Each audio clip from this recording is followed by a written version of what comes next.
Hi, I'm Greg Howlett, and I want to take a few minutes and talk to you about my course on playing by ear. Everybody can learn to play by ear. Now, I know that's not what a lot of us have been taught. I grew up in an environment where I was taught that if you weren't born with some mystical power to play by ear, you were out of luck. The reality is that's not true. Many of you have heard that as well.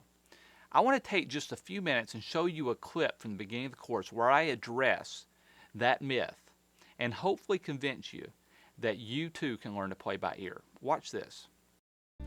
Now, I'm going to talk about playing by ear a little more in a second, but I want to tell you a few things first about what you need to know before you start this course.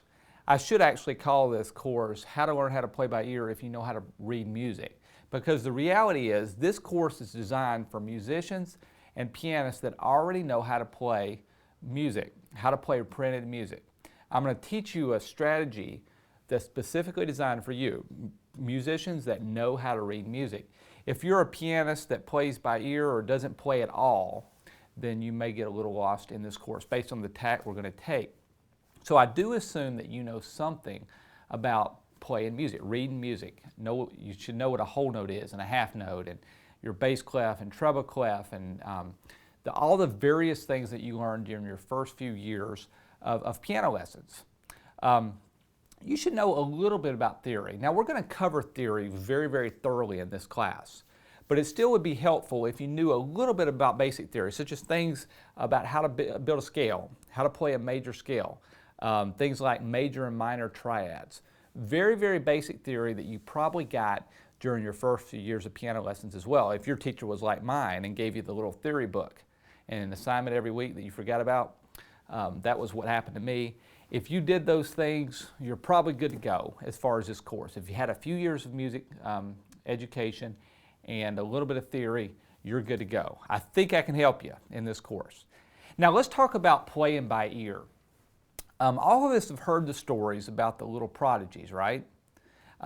We hear from people that say, you know, my son, he crawled out, as soon as he was out of the womb, he crawled over to the piano and sat down and started playing Chopin. We've all heard those stories, right? Well, I can tell you this, I don't know that I believe any of them. If these mothers are like my mother, I'm not so sure I believe everything my mother says about me. Some of it seems a little far-fetched, and some of these stories are a little bit stretched.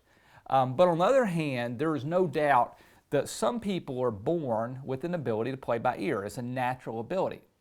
But somehow we've gotten an idea from that you either are born with that ability or you can't have it, which is sort of ridiculous. I mean, we're not born, we're able to acquire all kinds of skills, whether we're born with them or not.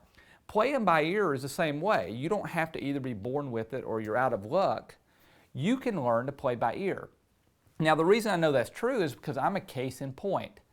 I didn't learn to play by ear until I'd gone through at least 14 years of musical education. I was through college, out on my own, working, and I learned to play by ear.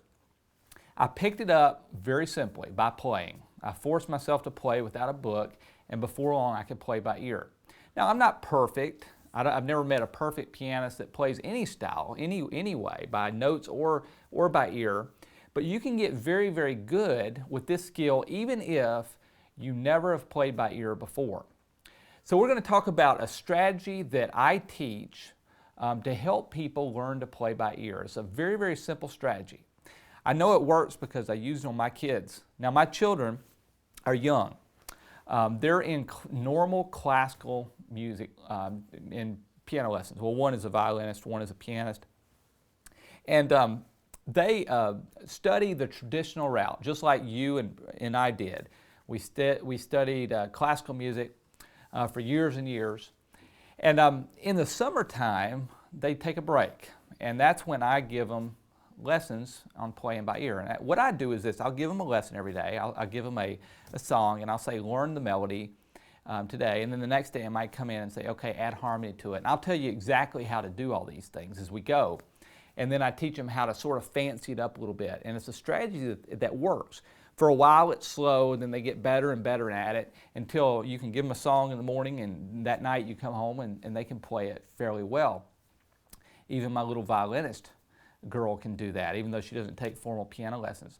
So it's very, very, very possible to teach musicians to play by ear. And that the strategy that I use to teach my kids is the one that I'm about to teach you. All right, hopefully that convinced you that you too can learn to play by ear. Now, this process that I take through this course is a three-step process, very simple. Actually, we start by learning how to pick out a melody by ear, which many of you probably can already do. Then we talk about adding the basic chords, playing block chords along with the melody, and then we talk about playing those chords and that melody in more interesting ways. Now, you're not going to come out of this course playing very, very technical music by ear, but you can play interesting music by ear, and it's a great foundation that you can build on.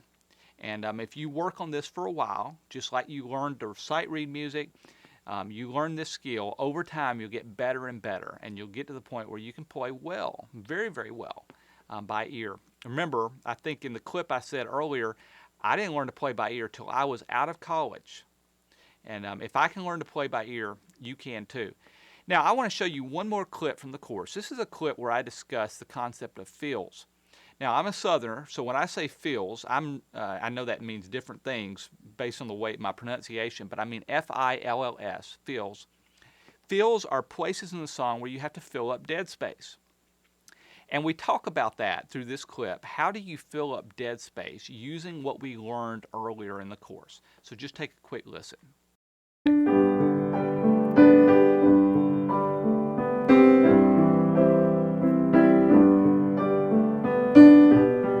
Now that right there is not a chord change, that's just in our page, it's just a different inversion. It's a G chord, but I started on B.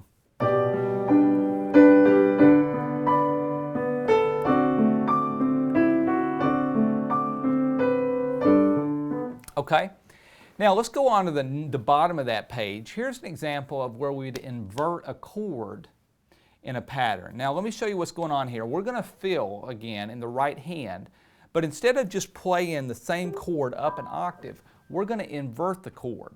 Okay, watch what's happening. We play this chord. Instead of just repeating it here, well, we do repeat it there up an octave, same thing here. But when we get here, instead of just playing this chord up an octave, notice what we do. We play inversions. That's a D chord. You can invert that just like that. Okay? That's what's happening. These are inversions right here. These right here are just repeating the chord. Repeating the chord. Those chords are identical. Those chords are identical. But notice right here we go to chord inversions. Inversions sound better for the most part than repeating a chord, especially when you're holding a note for a while. In other words, if you have to play more than one chord to fill space, normally inversions are going to sound better. Like right here, we're filling in. If you remember, there's 5 beats that we have to fill. And these inversions will sound better than playing this. 1, 2, 3. Well, you're out of real estate, first of all, so what are you going to do? Go up, come down? Well, this sounds better. Just play inversions. 1. See how that works? It's much, much better sound, and you won't run out of real estate, probably, doing that either. Now, there's all kinds of possibilities. I'm just touching on some things here. This is only the beginning. You can go a long, long way with this concept if you want. All right, so I hope this little intro into this course helped convince you that you too can play by ear. Don't ever fall into the trap of thinking that you can't.